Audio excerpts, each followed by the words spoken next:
Muito bem, Davi. Chegamos à aula de número 25, Davi. 25? Caramba, as lições das tempestades continuam. Já estamos na 25ª aula, ou seja, se você entrou aqui agora pela primeira vez ou não tem assistido com frequência, você tem aí 24 vídeos para assistir, 24 horas, dá para fazer igual faz no seriado, né? Fazer Jack Bauer. Uma maratona de aulas.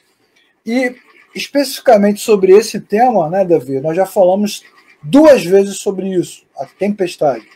Falamos na aula de número 23, se eu não me engano, sobre Jesus andando na tempestade. Falamos na aula de número 24, Pedro afundando no mar no meio da tempestade. Sim. E agora nós vamos falar sobre outra passagem que também tem a tempestade, talvez seja a passagem mais emblemática sobre tempestade, porque Jesus tem ali uma performance Jedi, né? Tem uma performance CS Liuniana, uma performance Tolkiana e comanda o clima, a atmosfera, dá ordens ao tempo. Eita. Né? Se você que acha que a gente vai, na próxima aula, vai falar de Jonas no barco e o náufrago, não, a gente não vai falar sobre isso, tá? Nada disso. Fica tranquilo. Fica tranquilo, mas é importante a gente aproveitar. Sim, claro. O nosso estudo está focado no Evangelho de João, mas são textos semelhantes, abordam aspectos importantes. É interessante a gente falar disso agora, já que a gente está no clima aquático. Não, e a gente pincelou sobre essa história que a gente vai falar hoje nesses 2 dias, porque tem link, né? Porque tem Jesus, tem os discípulos, tem barco e tem tempestade. Então, assim... São os easter eggs, os easter eggs. Bom, nós estamos estudando o Evangelho de João, né, Davi? Então vamos começar lendo Marcos, né? Apesar do estudo ser do Evangelho de João, nós vamos começar lendo o Evangelho de Marcos, que é onde acontece esta passagem específica aqui. Vamos ler Marcos capítulo 4, do 35 ao 41. Você que está em casa aí, abre o seu celular, seu laptop, ou a sua Bíblia, né, tradicional, aquela Bíblia gigante. Eu gostava de andar com Bíblia grande, Davi. Sempre gostei de andar com Bíblia grande, aquela Bíblia grandona. Bíblia grande e letra grande, né? Claro, de preferência. Então vamos à leitura. Vou fazer uma leitura interpretativa. Sacanagem. Vamos lá. Naquele dia, ao anoitecer, disse ele aos discípulos: vamos atravessar para o outro lado. Deixando a multidão, eles os levaram no barco, assim como estava. Outros barcos também o acompanhavam. Levantou-se um forte vendaval e as ondas se lançavam sobre o barco, de forma que este foi se enchendo de água. Jesus estava na popa, dormindo com a cabeça sobre um travesseiro. Os discípulos o acordaram, clamando: Mestre, não te importa que morramos? Ele se levantou, repreendeu o vento e disse ao mar: aquieta-se, acalme-se. O vento se aquietou e fez-se completa bonança. Então perguntou aos seus discípulos: por que vocês estão com tanto medo? Ainda não têm fé? Eles estavam apavorados e perguntavam uns aos outros: quem é esse que até o vento e o mar lhe obedecem? Isso, exatamente. Bom, a primeira passagem que nós estudamos, quando Jesus anda sobre o mar, ela está relacionada com o capítulo 6 do Evangelho de João. Jesus multiplica os pães, depois pede que os discípulos atravessem o mar da Galileia, e aí de madrugada, no meio da chuva, os discípulos lá remando com dificuldade, Jesus aparece andando sobre as águas, o que é assustador, mas demonstra que ele tem grande poder e grande autoridade. Depois, nós estudamos um texto paralelo, falando sobre como Pedro, né, diante de um desespero do naufrágio potencial, né, o naufrágio que estava ali diante dele, a possibilidade, Pedro pede a Jesus para encontrá-lo nas águas, nós estudamos sobre isso também na aula anterior, que é a aula de número 24. Agora, nós vamos estudar sobre outra passagem, mas que tem total semelhança com as duas passagens anteriores e lições parecidas também, porque, mais uma vez, né, Jesus atrai o foco para ele mesmo. É impressionante, né? Jesus dentro de um barco, no meio do mar da Galileia, dormindo, né? O barco é um barco que os caras estão acostumados a usar, o mar é um mar que eles estão acostumados a navegar, os pescadores que estão ali são homens experimentados, então Jesus está tranquilaço dentro do barco, dormindo, e de repente vem toda aquela onda, toda aquela chuva, todo aquele vento, e os discípulos realmente acham, né? Eles têm a impressão, a certeza de que vão morrer.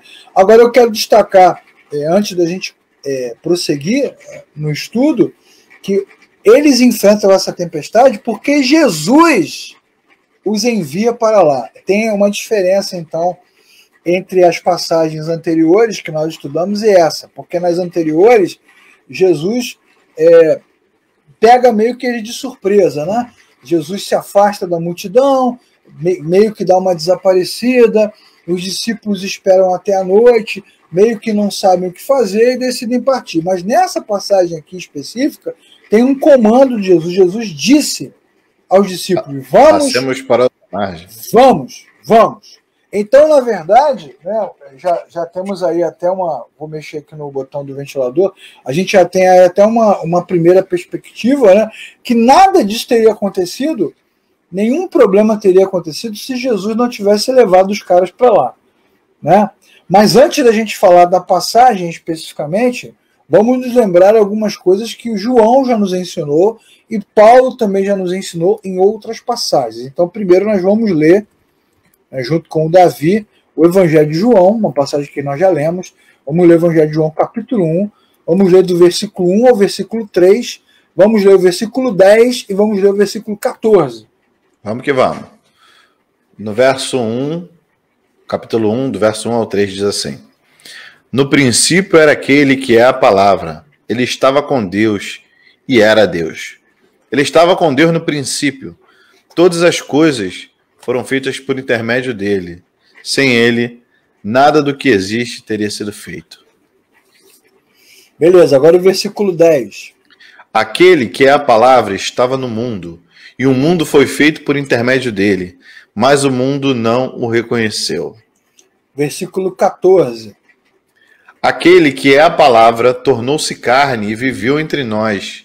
Vimos a sua glória, glória como do unigênito vindo do Pai, cheio de graça e de verdade. Beleza, então assim, o Evangelho de João faz questão, né, o escritor faz questão de começar, de iniciar o seu texto, o seu ensinamento, nos lembrando quem Jesus é, porque senão a gente acaba esquecendo. E de fato, uma vez que Deus encarnou e se tornou como nós, fisicamente, né, estruturalmente falando, socialmente falando, as pessoas acabam não o reconhecendo, como você acabou de ver no versículo 10, como divindade. Mas João faz questão de dizer que ele é Deus, que ele sempre foi Deus, que antes que as coisas existissem, ele era Deus, antes que o mundo existisse, ele estava lá, nada do que existe seria feito se ele não tivesse criado. Ele é a própria palavra criativa, né?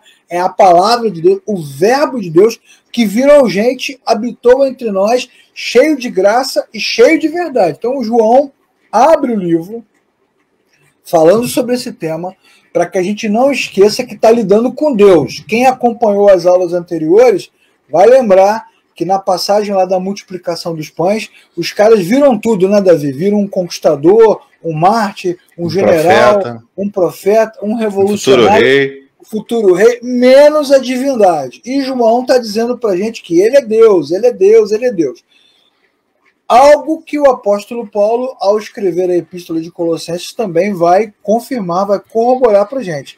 Então vamos ler, Davi, Colossenses capítulo 1, do 15 ao 20. 15 ao 20. Ele é a imagem do Deus invisível, o primogênito de toda a criação. Pois nele foram criadas todas as coisas, nos céus e na terra, as visíveis e as invisíveis, sejam tronos ou soberanias, poderes ou autoridades, todas as coisas foram criadas por ele e para ele. Ele é antes de todas as coisas e nele tudo subsiste.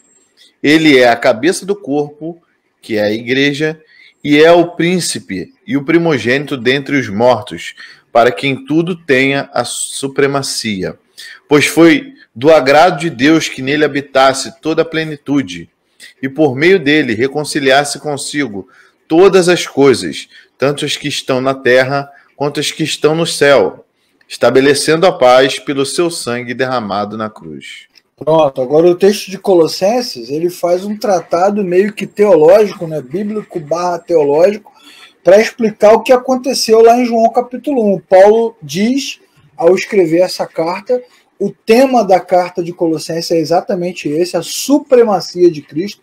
Quer dizer, ele é o ser supremo, né, o Lorde Supremo, acima dos céus, acima da terra, acima de qualquer poder, né? A passagem do mar vai nos mostrar isso, acima de qualquer autoridade, seja visível ou invisível, que a gente sabe, o que a gente não sabe, o que a gente conhece, o que a gente não conhece, ele é superior a isso tudo, ele é a plenitude de Deus, ele é o primeiro dentre os mortos, até no sentido escatológico, olhando para o futuro, ele é o Senhor dos que vivem e o Senhor daqueles que ressuscitarão.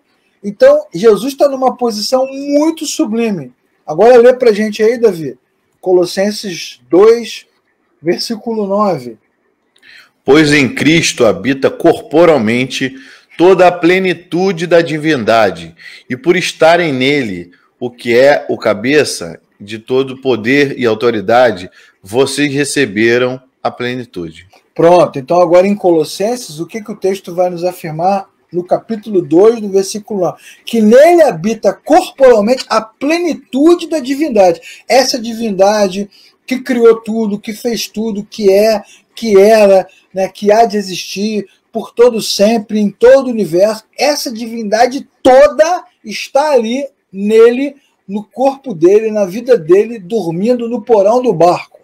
E não, isso quebra também, Leclerc, quebra aquela ideia greco-romana sobre deuses e semideuses, né? Isso, como exatamente. se Jesus, se ele sendo filho de Deus, na teoria, pela mitologia e tal, ele seria metade homem, metade Deus. Isso, exatamente. Só que essa palavra vai afirmar que ele é 100% homem e 100% Deus.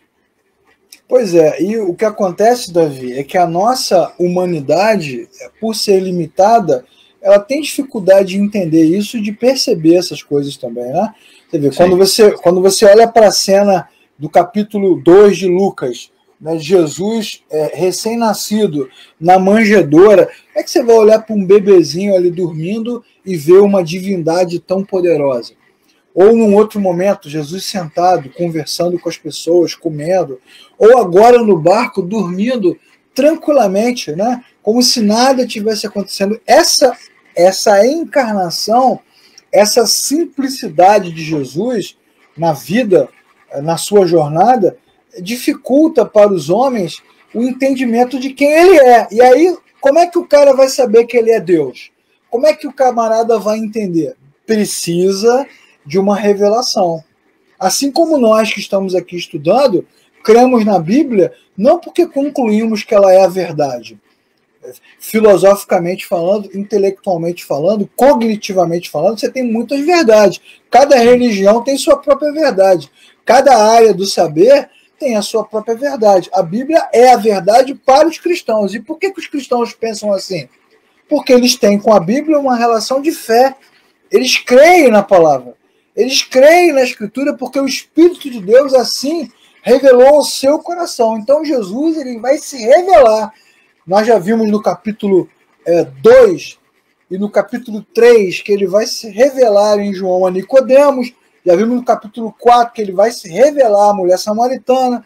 Já vimos no capítulo 5 que ele se revela ao doente no tanque de Betesda. Já vimos no capítulo 6 que ao partir do pão ele se revela às pessoas que ali estavam. E agora, no meio da tempestade, ele vai se revelar para os discípulos.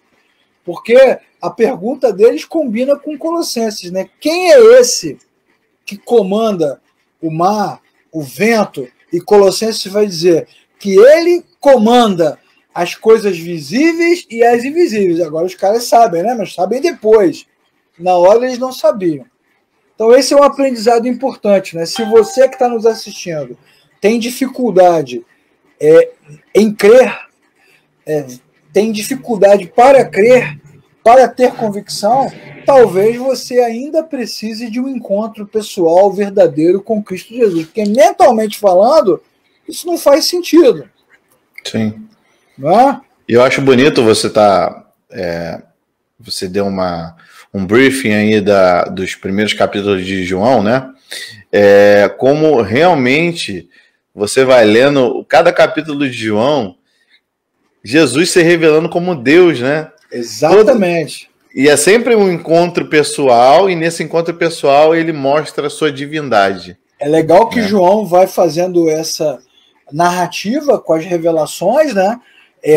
Ele vai se revelando às pessoas. Depois nós vamos embarcar a partir do capítulo 10 no discurso de Jesus, que aí é o discurso direto. Eu sou a porta, eu sou a videira, eu sou o pastor, sou eu. Aí ele vai falar com clareza, né? O que antes estava ali meio subentendido, ele vai falar, não se turbe o vosso coração, creiam em Deus, creiam também em mim, na casa do meu Pai. Olha só, ele vai se posicionando firmemente. Então, obviamente, para que as pessoas entendam, tem que ouvir do próprio Jesus, né? Ouvir o quê? Que ele é Deus, né, Davi? Como a gente está vendo aí em todas essas passagens, né, todos os textos estão confirmando exatamente isso. Beleza? Queria dar uma boa noite pro Robson aí, que chegou. Robson, seja bem-vindo, Robson. Eu queria falar para todos vocês que já estão assistindo, por favor, é muito importante que vocês compartilhem o vídeo. A gente consegue ver aqui que apenas 2 pessoas compartilharam. Então tira esses 5 segundos enquanto eu falo, clica aí no botão compartilhar, para que as pessoas do teu Facebook, seus amigos, consigam ver na sua timeline que você assistiu esse vídeo, e eles possam ter acesso a esse conteúdo também mais tarde, né? Então, por favor, é um ato também de evangelização você compartilhar a palavra de Deus. Exatamente, Davi. Bom, depois desse momento missionário, né? missiológico, eu acho que agora a gente já pode falar da tempestade, né? Vamos que vamos. Vamos falar sobre esta tempestade aí, né, que acontece num momento muito específico da jornada. Então, Davi, mantenha sua Bíblia aberta aí no capítulo 4 de Marcos, para você ir lendo para a gente, lendo com a gente, né, os pedacinhos, né? Vamos ler primeiro o versículo 35, Davi. 35. Naquele dia, ao anoitecer, disse aos seus discípulos: vamos atravessar para o outro lado. Pronto, já falamos sobre isso. Quem leva os discípulos para o meio da tempestade é Jesus. Caramba, a gente sempre fala na perspectiva da oração, né? Senhor, nos tira da tempestade, né? Mas, na verdade, Jesus é que leva. A prova tá doendo, irmão. Ela me faz chorar. Já que você está falando de prova, né, Davi? Já que você citou a canção da prova, para que serve uma prova? Única e exclusivamente para ter um resultado no final, né? De aprovado ou não aprovado. Pois é, a prova. Mas quando o professor aplica uma prova, agora eu estou falando da minha área, né? Ele aplica a prova para aprovar ou para reprovar? Para aprovar e também para nivelar conhecimento, né? É lógico. As provas não são para reprovar, ainda que você esteja assistindo e você tenha um ódio profundo pelos professores, acha que eles são seres do mal que querem destruir a sua vida, mas na verdade as provas elas são feitas para validar conhecimento. Quer dizer, o aluno, teoricamente, que passou pela prova, né, e no caso dos crentes, passa pela prova cantando, né? O aluno... Vou fazer um recorte aqui para a gente dar uma homenagem ao saudoso irmão Lázaro. Vou passar pela prova dando glória a Deus. Glória a Deus! Pois é, cara, é isso. É exatamente isso. Na verdade, assim, quando o aluno faz a prova, teoricamente ele termina aquele momento ali de avaliação melhor, né? Com conhecimento mais consolidado, né? Porque ele levou um tempo de leitura. Então as provas, elas são feitas para isso, elas não são feitas para te derrubar. Porque muitas vezes as igrejas ensinam isso, né? Que as provas são testes, você vai passar pela prova, você vai ser testado. Não, mas os servos de Deus não são testados para serem reprovados. Quem quer reprovar os servos de Deus é o inimigo de Deus. E aí o inimigo não traz para a gente provas, ele nos coloca, ele nos expõe a tentações. E ciladas. Isso, armadilhas. As tentações são feitas para provar ou para reprovar, Davi? Para reprovar, com certeza. Ele quer mais ver a nossa desgraça. Exatamente. As tentações, as tentações são para reprovar, porque as tentações, elas dão ênfase ao que a gente tem de pior, né? Elas vão ao encontro da nossa fraqueza, dos nossos desejos mais sórdidos, né? Despertam na gente o que a gente tem de pior. Mas as provações, né, elas têm como objetivo despertar, valorizar as nossas virtudes. Então, na verdade, quando Jesus manda os discípulos irem para o mar, é porque ele entendia que a fé dos discípulos precisava ser desenvolvida.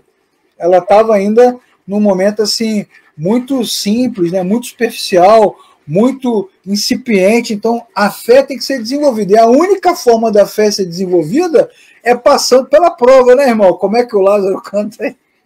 Vou passando pela prova, dando glória a Deus. Ai, caramba. Antigamente se cantava muito esse tipo de canção, né?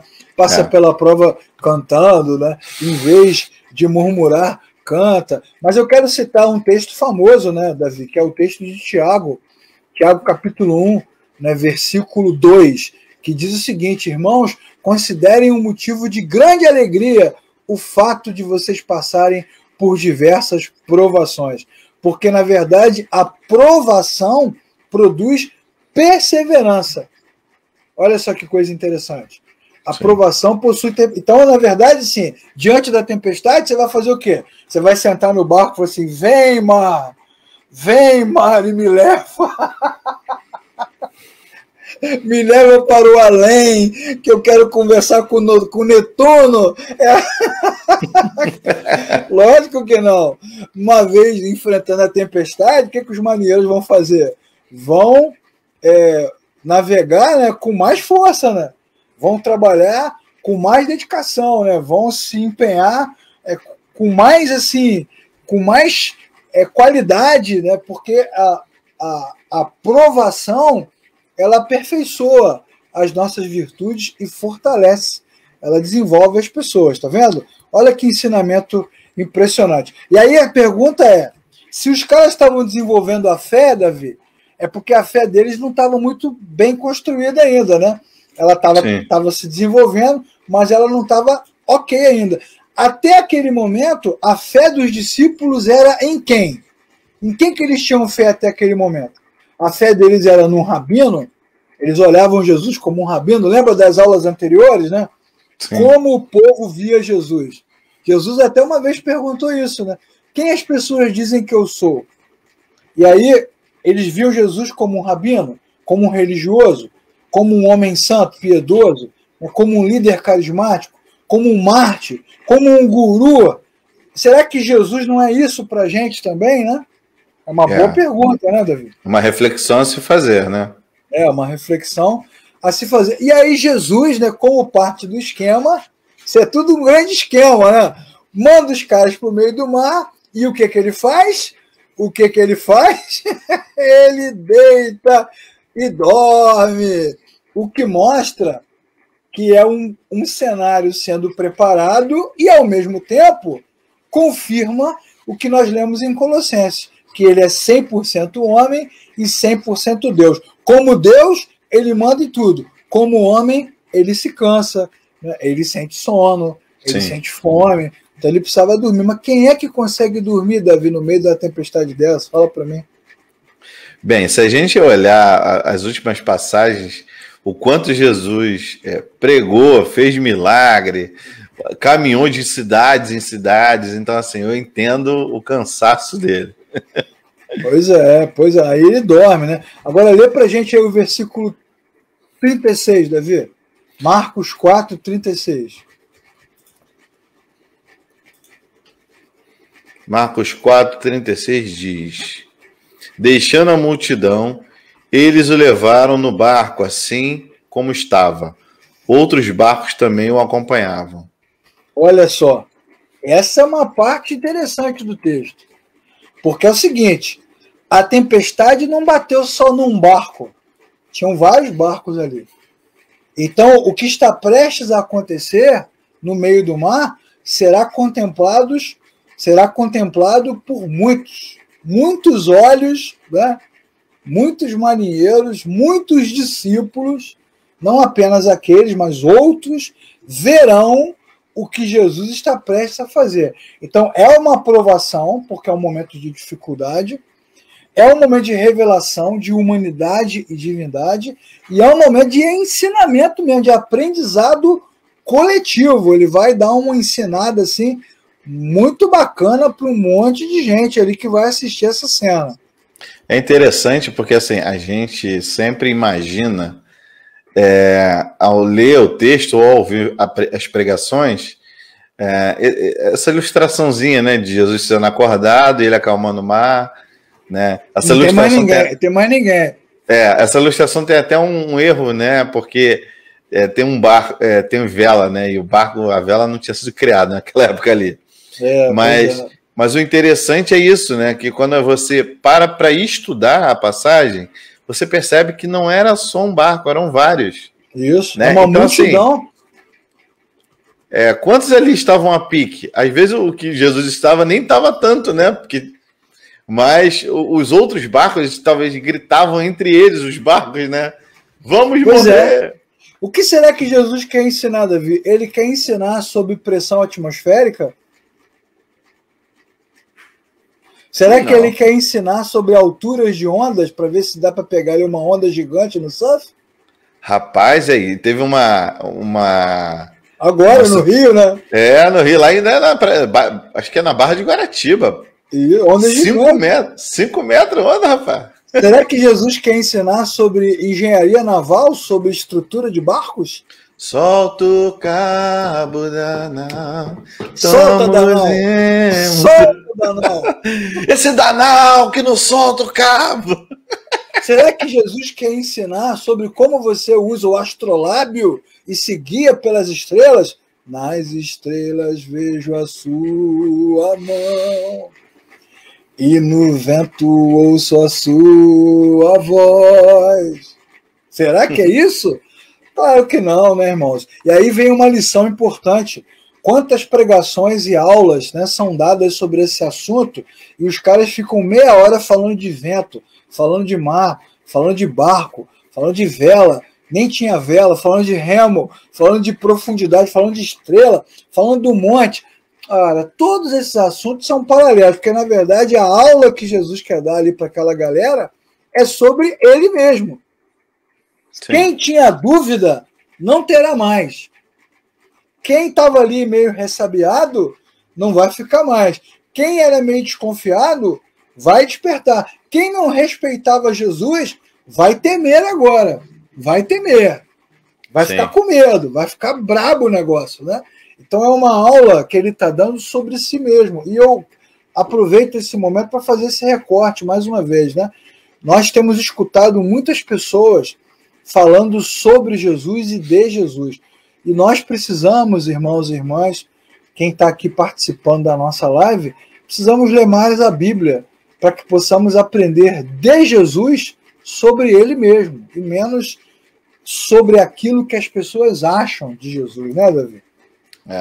É muito complicado, porque realmente quando a gente perde o foco do texto, que o foco é Jesus, né, a gente dá importância a coisas secundárias, né? Não, porque o vento estava batendo muito forte, as ondas, né? As ondas atendem ao meu mandar, né? Então, assim, quando na verdade Jesus está sendo engrandecido. O gênio do mal. As águas não podem naufragar.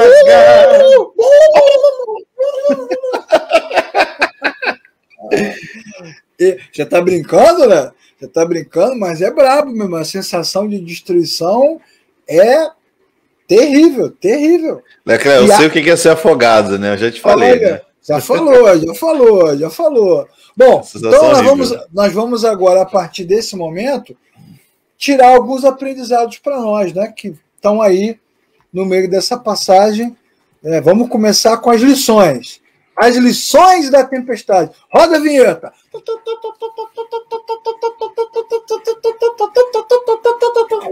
Lições da tempestade.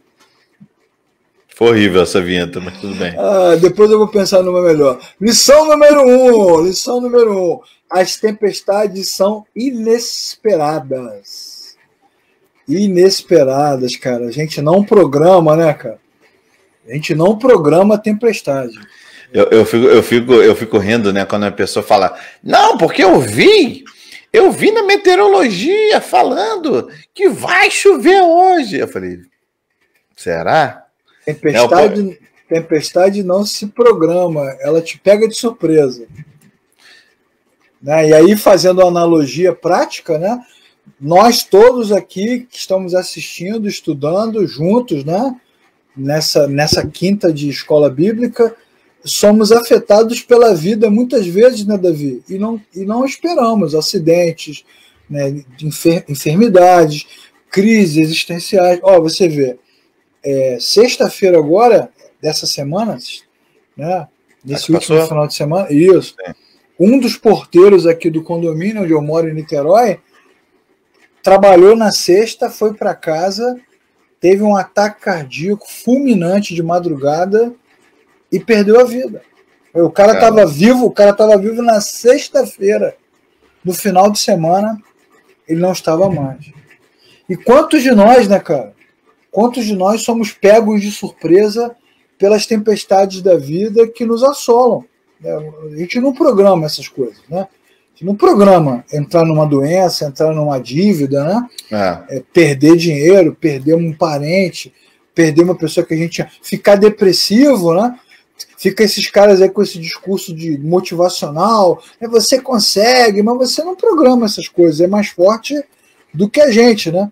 E é muito interessante que, né, o Riley, que é um autor, até que o teu amigo lá gosta muito, né, o Luiz, o Riley é um autor famoso, ele vai dizer o seguinte, que o que é mais interessante nessa passagem é que eles passaram o dia todo com Jesus, ouvindo Jesus, aprendendo de Jesus, sendo curados e alimentados por ele, se sentindo seguros, e aí no final do dia, o próprio Jesus enfia os caras nessa furada. Tá vendo? Então, assim, o fato deles estarem com Jesus, servindo a Jesus, seguindo a Jesus, andando com Jesus, não impediu que eles enfrentassem aquela tempestade. Então, de uma forma muito simples, uma aplicação muito prática, o fato de sermos cristãos, servos de Deus, amarmos o Senhor, nada disso impede que algumas coisas aconteçam na nossa vida, né? E os caras ficam dizendo que se você não der dízimo, né, Satanás vai vir montado num gafanhoto gigante e vai entrar na sua casa, mas há muitos irmãos que são fiéis nos dízimos, nas ofertas e enfrentam dificuldades financeiras. Sim. Outros ficam dizendo que você tem que blindar o seu casamento, sua família, porque você é o sacerdote do lar, não sei de onde os caras tiraram essa ideia, né? Mas muitos homens e mulheres fiéis a Deus enfrentam problemas crônicos nos seus relacionamentos e não correram atrás disso. Quando a gente lê o que o Riley escreveu e sobre o texto que a gente está lendo, né, a gente encaixa bem, né, a máxima de Jesus falando que no mundo tereis aflições, mas tem de bom ânimo, eu venci o mundo. Exatamente. E aí, né, cara, Cristo está no barco, mas o problema é como é que você olha para ele, né? Os 3 textos que nós estudamos aqui, aula 23, 24 e 25, falam da mesma coisa. Como é que a gente vê Jesus? Porque se você vê Jesus como uma pessoa comum, um guru, um líder piedoso, isso, aquilo, a presença dele no barco é irrelevante. Sim. Nós todos vamos morrer. Mas se eu vejo Jesus como Deus, né, Cristo está entre nós, aí você vai cantar outra música, né, Davi? Com Cristo no barco, tudo vai muito bem. Vai muito bem. Ou então, Pedro, João. Pedro, Tiago, João no barquinho. No mar da Galileia. Boa noite, Célia. Tudo depende de como você olha, né, cara? De como você olha para aquela situação. Sim, verdade. Agora, não acredite, você que está assistindo a aula, não acredite nesse discurso de que se você for fiel, né, a Deus em todo momento, seu casamento vai ser blindado, seu dinheiro vai ser protegido, seus filhos vão ser preservados, a sua casa vai ser ungida com sangue e o anjo da morte vai passar por cima. Não é verdade. Não é verdade. Os servos de Deus mais fiéis, dedicados, sérios, comprometidos também enfrentam tempestades, adversidades, e muitas vezes eles não entendem. Não entendem exatamente por causa desse discurso. Lição número 2, Davi, da tempestade. Tempestades. Eu achei que você ia contar a historinha. Achei que você ia contar a historinha do Wesley. Não, deixa para depois, Tempestades são perigosas. O risco é verdadeiro.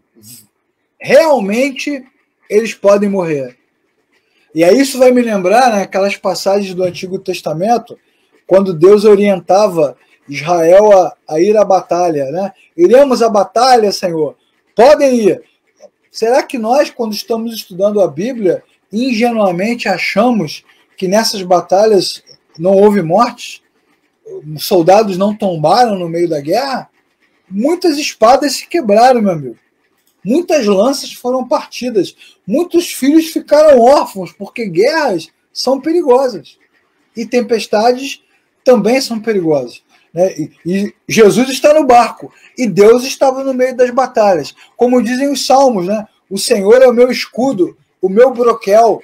O Senhor é o meu escudo e o meu broquel, cara. Ou seja, no meio da guerra, da batalha, da pancadaria, o Senhor é o nosso refúgio e fortaleza. O nosso socorro na hora da tribulação, na hora da adversidade. Então, o fato de sermos cristãos não quer dizer que a gente não corre perigo, né? A Covid está levando crentes e não crentes. Os que creem e os que não creem, levam todos. Né? Não, isso não nos impede de enfrentar a morte, de enfrentar o sofrimento. O mar era ameaçador e era mesmo. É bom esse recorte, para citar que os cristãos estão pegando o Covid, não é porque está orando pouco, não é porque teve pouca fé, não é porque está em pecado, não. É o que o Leclerc está dizendo. O mar bravio está para todos, a tempestade está para todos. Todos nós estamos suscetíveis, por conta do pecado original, fomos afetados de tal maneira que a atmosfera desse planeta ela é corrompida. Então, todos nós podemos adoecer, todos nós podemos pegar as doenças, né? Mas a esperança que nós temos é que para além dessa vida, é que Cristo no barco, tudo vai bem. Isso, agora tudo vai bem não quer dizer que não vai ter tempestade. É isso aí. Não quer dizer que não tem. Tudo vai bem não é porque vai ficar calmo. Não é porque vai ficar calmo. Tudo vai bem porque ele está ali. Sim, porque o nosso fato Deus dele estar ali está ali conosco. É a nossa vantagem, mas o bicho está pegando, pô. Mas, Leclerc, que momento melhor que a gente tanto anseia sentir, ver, tocar em Deus. É verdade, é verdade. Né? É no momento mais difícil mesmo, né? É verdade. A adversidade, né? A tribulação, ela une, né? Os pentecostais e os conservadores, né? Nessa hora, todos ficam iguais, né? Num corredor de hospital, de madrugada, no meio do frio, né? Orando com a cara no chão de um banheiro sujo, né? Quando não há possibilidade, quando você não sabe o que fazer, todos clamam a Deus, meu irmão. Todos pedem socorro. todos, pentecostais, né, cessacionistas, né, conservadores, reformadores, todo mundo vai a Deus, por quê? Porque o perigo é iminente. Né?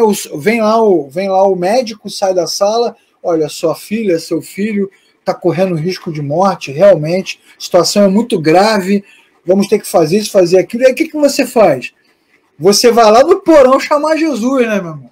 Sim. Faz alguma coisa. E aí vem a terceira lição, Davi, que é o seguinte: as tempestades, elas são inadministráveis, elas estão acima da nossa capacidade de controle. Você vê que os pescadores eram experimentados, né, eram homens assim, já acostumados àquela circunstância, mas eles não conseguiram contornar o problema. Quando eles procuram Jesus e dizem para ele, você não se importa, significa o quê? Que eles já chegaram no limite. Eles já estão vendo ali o barco partindo, né? Porque as tempestades da vida, elas são inadministráveis. É igual Moisés diante do mar, atrás dele os egípcios, é uma situação inadministrável. Ou a muralha de Jericó, é uma situação inadministrável. Você não tem como resolver. Ou como Ezequias, ou como Josafá, ou como tantos e tantos outros homens e mulheres de Deus, que na hora da angústia, como diz o Salmo, né, na hora da angústia, clamei ao Senhor. Né, você não tem o que fazer, né, irmão? Porque elas são inadministráveis, não tem solução. Então, preste atenção. Você que está assistindo a aula agora, preste atenção nessa passagem, né, Davi? Somos homens e não deuses. Somos servos e não senhores. Esse negócio de dar a voz de comando para Deus, né? Faça isso, faça aquilo, eu determino, eu mando, eu ordeno, eu digo, eu quero, não tem para ninguém me segura, conversa fiada. Os homens, eles são assim, ó, impotentes. Sim. E essa sensação, e eu vou te falar ainda, Davi, eu falo, toda vez que eu falo dessa passagem, em diferentes aulas e reflexões, o meu coração aperta nesse slide aí. Por que o meu coração aperta? Porque eu sei, você sabe, e a Bíblia vai nos ensinar, que para que o cristão persevere na sua fé, essa sensação de impotência, ela é necessária. Sim. Porque é na fraqueza que o poder de Deus se aperfeiçoa. Não é porque eu acho isso, não é porque o texto diz. Ainda que eu olhe para esse texto e fique desesperado. Quando somos fracos é que somos fortes, né? Exatamente. O meu poder, Deus disse a Paulo, né? O meu poder se aperfeiçoa na fraqueza do homem. Então, na verdade, é uma sensação de impotência. E os crentes, agora diante da Covid, né, eles estão vivendo essa sensação de impotência, cara. Sim. Essa sensação de impotência, ela coloca o homem no seu devido lugar. Né? Imagine, nós já sabemos disso por causa de outras passagens, já vimos acontecer em outros textos, quantos discípulos achavam que eram Deus já, queriam dar ordem, queriam fazer acontecer, repreender demônio. Que isso? Jesus diz... Sentado lá direito de Jesus. Sem mim nada podeis fazer, que conversa é essa? Então, nós temos que prestar muita atenção nessa aula, até porque, né, Davi, as tempestades da vida são surpreendentes, né? Como nós já falamos aqui, são marcantes, né? São marcantes, são ameaçadoras, são inesperadas, são inadministráveis, e você nem imaginava. Você dorme bem, né? Igual o Jó, né, cara? Dorme bem, rico, acorda sem nada, com chagas espalhadas pelo corpo. Então, você que está assistindo essa aula de hoje, preste atenção. Preste atenção no texto e veja que nós não somos capazes de controlar a vida. Não somos. Não adianta. Acabei de contar a história aqui de um dos porteiros aqui, muito querido, né? Não somos capazes de controlar a vida. Bom, aí o que acontece? Diante dessas revelações, dessas lições que nos abalam, né? Obviamente, se você recebe uma notícia de doença, de morte, de perda, de desemprego, você estava com a vida, né, tranquila, de repente você fica com a vida abalada, não é? Tudo se desestabiliza.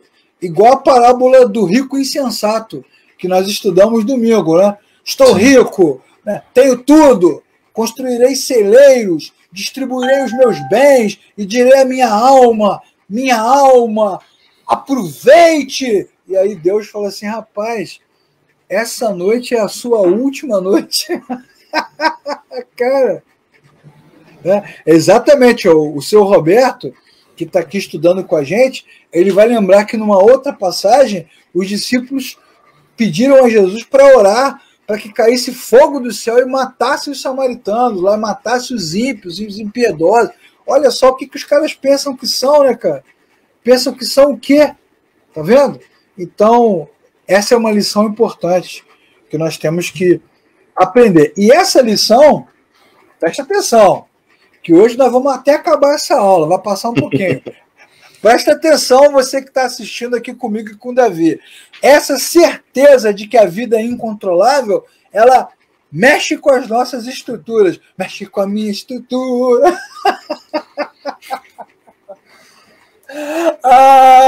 Abala a nossa fé. E quando a fé está abalada, o que surge, Davi? Surgem os conflitos. Crente de verdade, anota aí. Vou te dar uma palavra agora profética, uma palavra de fogo. Anota, Davi. Crente de verdade vive em conflito. Ih, terra! Oh! Herege. Por que o crente de verdade vive em conflito? Porque ele está sempre diante de um Deus sublime, de uma palavra verdadeira, de uma presença real e diante, ao mesmo tempo, das suas fraquezas, das suas mazelas, das suas dificuldades. Aí ele entra em conflito, pô. Crente que tem muita convicção... muita certeza. Muita certeza, muitas palavras de autoridade, há de se questionar. Cristãos de verdade têm conflito, têm medo. Moisés, vá! Senhor, eu não sei falar direito. Você vai conseguir? Senhor, os caras não vão acreditar em mim. Eu vou fazer sinais. Senhor, não vai dar certo. Vai! Manda outro! Manda outro no meu lugar. Ele, Gideão, Elias, Jeremias, Isaías, tantos e tantos homens e mulheres ficam abalados diante das demandas da vida, eles entram em conflito. Então, crente de verdade, servos e servas de verdade, tem conflito. E quanto mais tempestade, quanto mais adversidade, quanto mais treta, mais conflito, né, David? Vou dar um exemplo muito simples, relacionado ao aprendizado da teologia.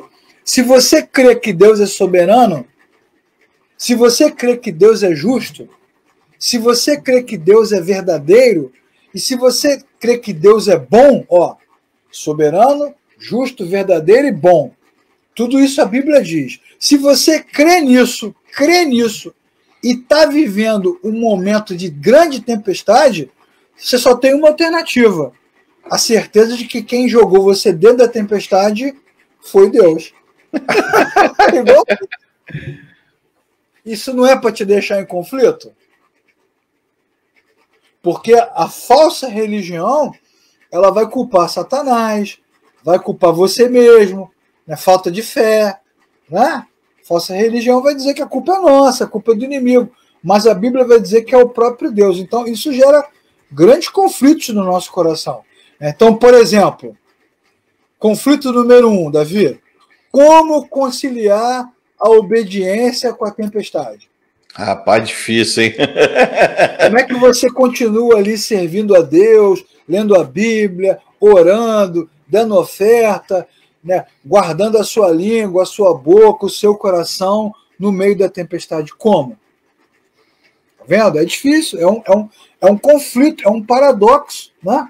Você tem logo vontade de chutar o balde, né? Tem logo vontade de sair da igreja, tem logo vontade de entrar no pecado. Até a Mônica colocou aqui, é pecado. Será que a gente não peca? Eu acho, Mônica, que todos nós pecamos no meio da tempestade, porque a gente pira na batata.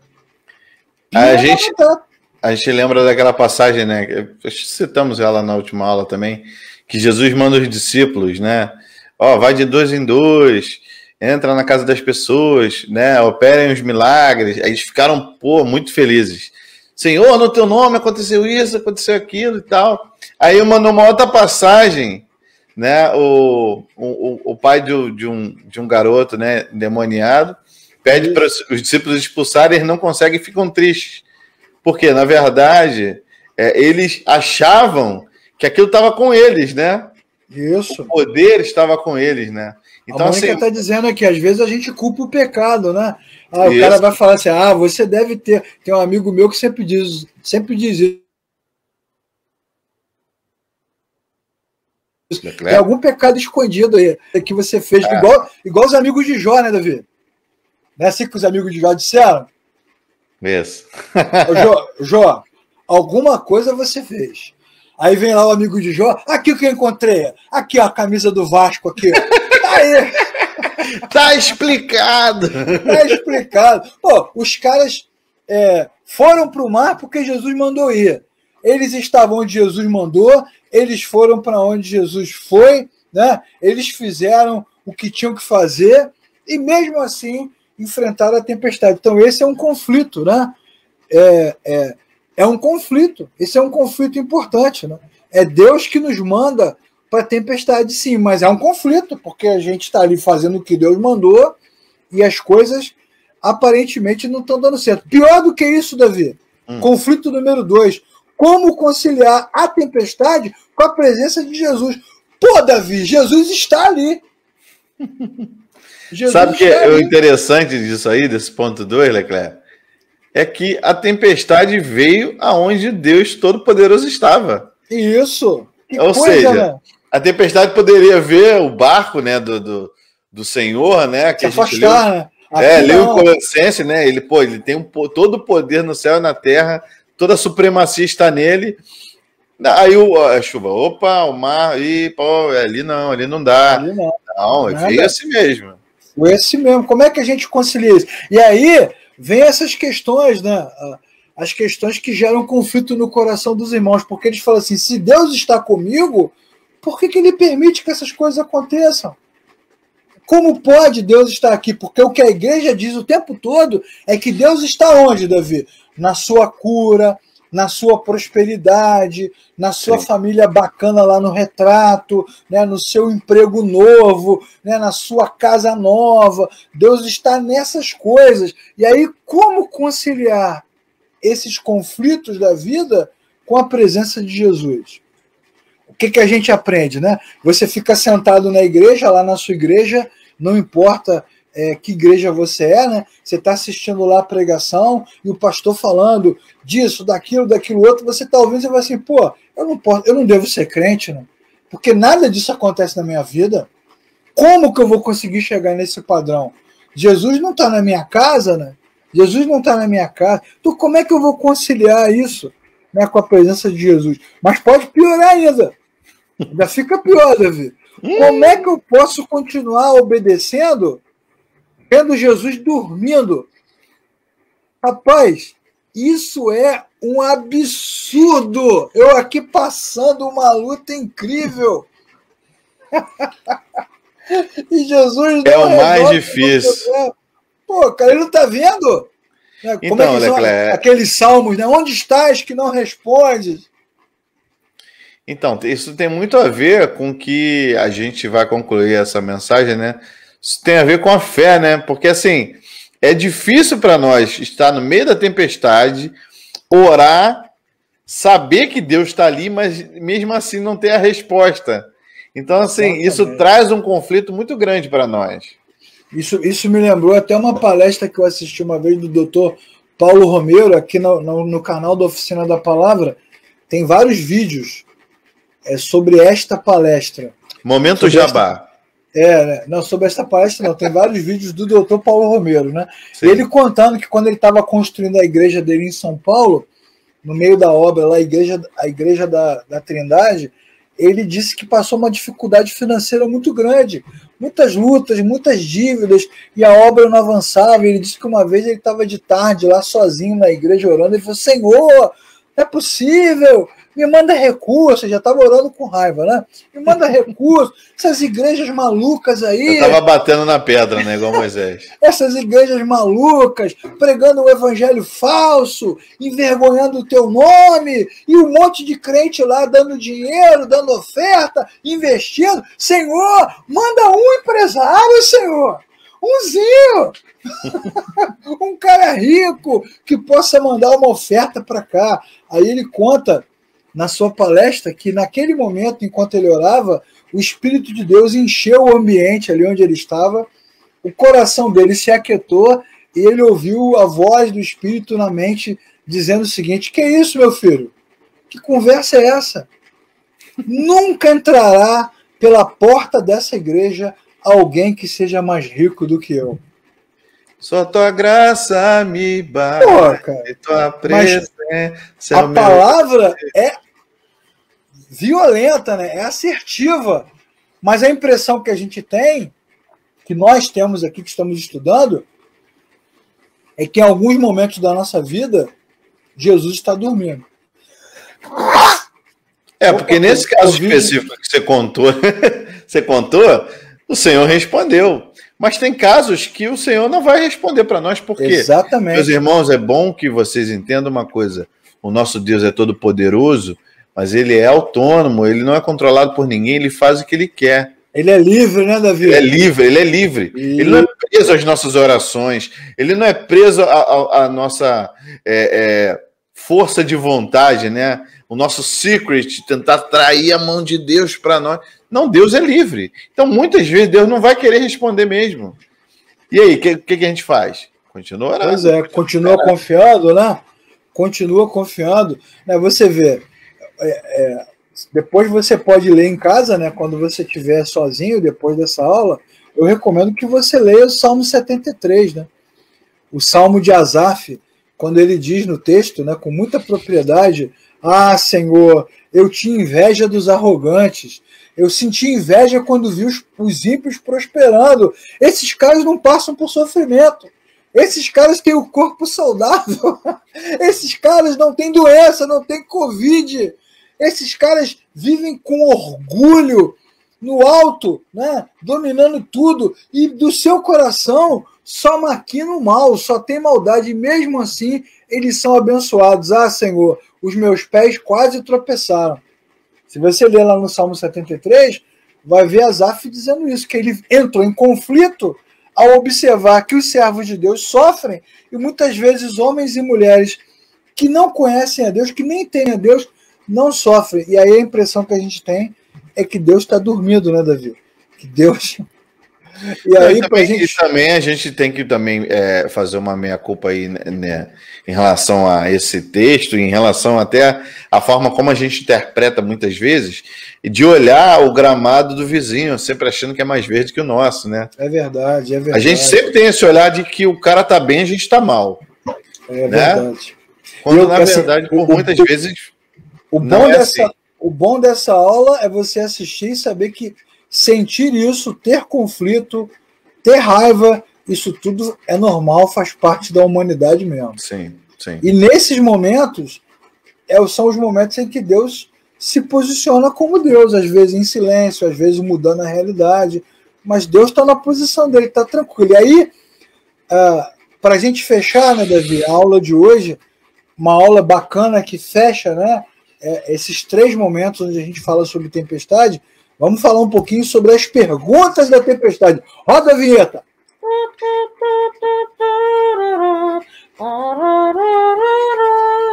As perguntas na tempestade. Que a gente mais faz na hora da dificuldade é pergunta, né, Davi? Por que, Senhor? Pra que, Senhor? Não entendo! Ah, Senhor, eu não entendo! Eu não aceito! Quando?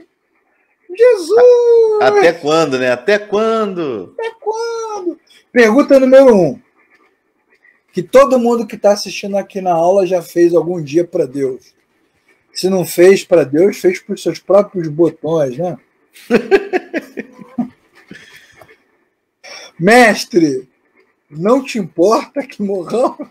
Não te importa que morramos, podes assim dormir. Isso. O Senhor não se importa, né? Como diz o Roberto aqui com muita propriedade, olha lá, tá vendo? Às vezes, em meio à tempestade, chegamos a pensar que Deus nos abandonou, tá vendo? É isso mesmo. Será que o Senhor não se importa? É assim que eu me sinto quando tem turbulência no avião. Não te importa que eu... E por que eles sentiram? Por que eles sentiram não? Por que eles fizeram essa pergunta? É porque eles estavam com medo, né? Porque eles estavam reclamando mesmo. Que saco, né? Porque eles creem em Jesus. Mas a fé é inconsistente. Olha que bacana, né? Não é a pergunta de quem não crê.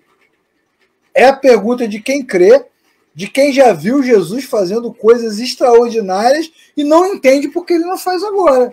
Então faz sentido.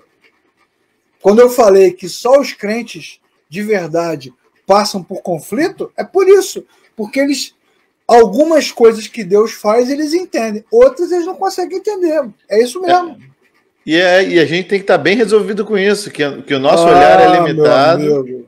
O nosso olhar é limitado, né? A nossa fé, ela tem variação. É tudo que eu quero na vida estar bem resolvido com isso. Jesus, Maria José. Tudo que eu quero na vida está bem resolvido. Olha, que dificuldade, né? A Marilda escreveu aqui, Davi, ó. Conheço muitas pessoas assim, tá vendo? Tudo dá certo na vida delas, mas não creem em nada, tá vendo? Olha só, é melhor crer passando pela adversidade. É verdade, Marilda. Mas vamos falar aqui, né? Vou falar até baixinho aqui, né, Davi? É brabo. É difícil mesmo. É complicado.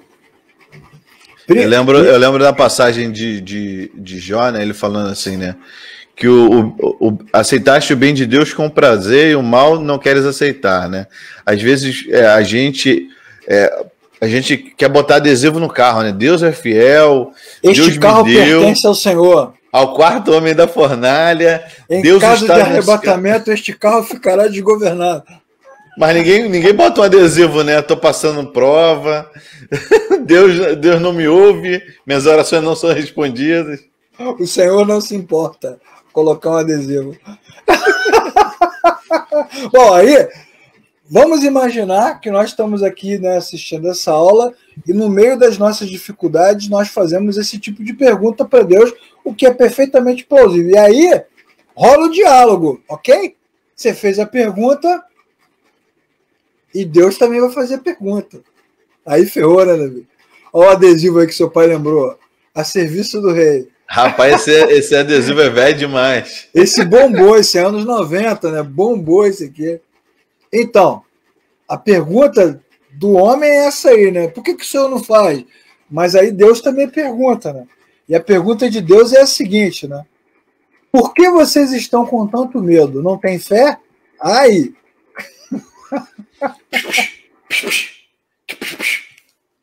Rapaz, não tem fé? Quantos tapas sem mão a gente toma de Deus, né? Com as perguntas de Deus, né? O cara bota adesivo no carro a serviço do rei, mas não dá carona para ninguém. A serviço do rei, irmãozinho no ponto na chuva. A serviço do rei, mas o rei sou eu. Bem por aí. É isso mesmo, Roberto. A Marilda colocou aqui, ó. É crueldade, né? As tempestades são horríveis e faz perguntas a Deus. É isso, Marilda. A gente faz pergunta mesmo. E quando a gente faz pergunta, Deus faz a dele, né? Mas por que vocês estão com medo? Por que clamas a mim, Moisés? Por que clamas a mim? Você não está vendo o que está acontecendo? Como assim? Como assim? Por quê? Qual o teu problema?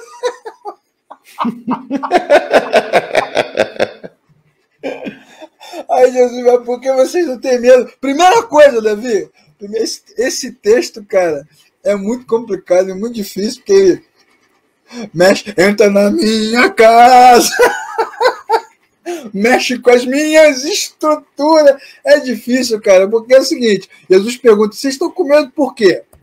Afinal de contas, eu mandei vocês virem e eu vim. Eu vim junto. Não, o engraçado... o engraçado é que Jesus não falou vá, ele falou passemos para outra margem. Ou seja, vamos, né? Ele decretou que eles iam passar, eles iam concluir. Sigam nos bons. Let it go, let it go, let it go. Eu não aconselho a você ficar seguindo muito declaração de homem, não. Mas uma declaração de Deus, meu irmão, é promessa. Ele falou, passemos. Então ele vai. Vamos conseguir passar. Exatamente. Ele prometeu, ele está ali, né, Davi? Ele não foi embora, ele está ali, né? Sim. Ele é a paz, né? Ele, ou teoricamente deveria ser, e ele é Deus, cara. Não há o que temer. Não, imagina Jesus fala assim: para com tudo aí, para o barco, vamos a pé. Vamos, cada um dá a mão aí pro outro, vamos a pé, sobre as águas. Deus é poderoso. Ou então, teletransporte, como Lucas, eu acho que foi transportado, né, pelo... Lucas não, foi Felipe, foi transportado. Se Deus quiser, ele vai. Não é, cara? Mas o que eu falei no início e repito, a nossa visão é limitada. A gente vai focar no problema, vai focar no problema. Verdade. Vai focar no problema. E é por isso que esse momento da tempestade é pedagógico. Por que ele é pedagógico? Porque Jesus está chamando, né, está atraindo a atenção de todos para ele mesmo, né? Está atraindo para ele. E aí, quando ele faz essa pergunta, aí vem um momento apoteótico, né? Avengers, assemble.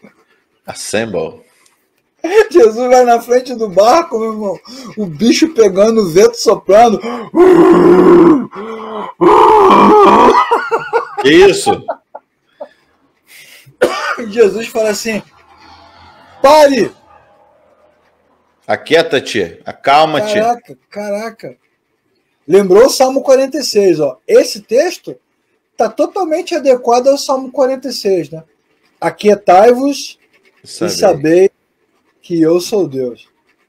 Deus é nosso refúgio e fortaleza, socorro bem presente na tribulação. Ainda que os montes se abalem, ainda que os mares bramem, há um rio cujas correntes alegram a cidade de Deus. Assim, Jesus é a água da vida, né? Onde ele está, teoricamente deveria haver paz. E aí ele dá a ordem, cara. Ele dá a ordem. Ele já andou sobre o mar, ele já puxou o cara de dentro do mar, ele já fez o horror no mar, agora ele vai comandar. Ele vai comandar. Não tem Netuno, não tem Iemanjá, Poseidon. Jesus é que manda no mar, manda no vento. E aí vem a terceira pergunta, né? Que não é feita por Jesus, nem tão somente pelos discípulos. É a pergunta que é feita por todos. Nós já estudamos aqui e vimos que tem outros barcos, né, Davi? Toda aquela galera contempla a cena e pergunta: quem é este que até o vento e o mar lhe obedecem? Cara, muito maneiro, cara. Porque agora, se antes as pessoas estavam com medo do tempo, agora elas estão com medo de Jesus, que manda no tempo, cara. Que manda no tempo. E tudo que acontece nesse momento lembra a passagem de Colossenses, né? Porque, na verdade, o mestre é supremo. Está acima de todas as coisas. O mestre é perfeito. Ele confia e é totalmente integrado à presença de Deus. O mestre é eterno, cara. Porque ele criou os ventos, né? E mais do que isso, ele tem autoridade, cara. Se a nossa vida, por alguma razão, em diferentes áreas, ainda não está resolvida, não está decidida, não está solucionada, se a resposta final ainda não chegou, nós vamos confiar em quem? Na justiça humana? Na medicina? Na nossa própria capacidade? Nas competências que nós recebemos através do tempo? Nas empresas? Nos religiosos? Eu pergunto a você, Davi, nesse momento que a gente está vivendo no mundo, quem tem mais autoridade, mais perfeição, mais supremacia do que Jesus? Ninguém. Ninguém, cara. Então, no meio do barco, com tempestade e tudo, o mar jogando o barco de um lado por outro, o bicho está pegando, mas eu vou te falar, não tem lugar mais seguro do que esse, porque apesar de tudo, Jesus está conosco.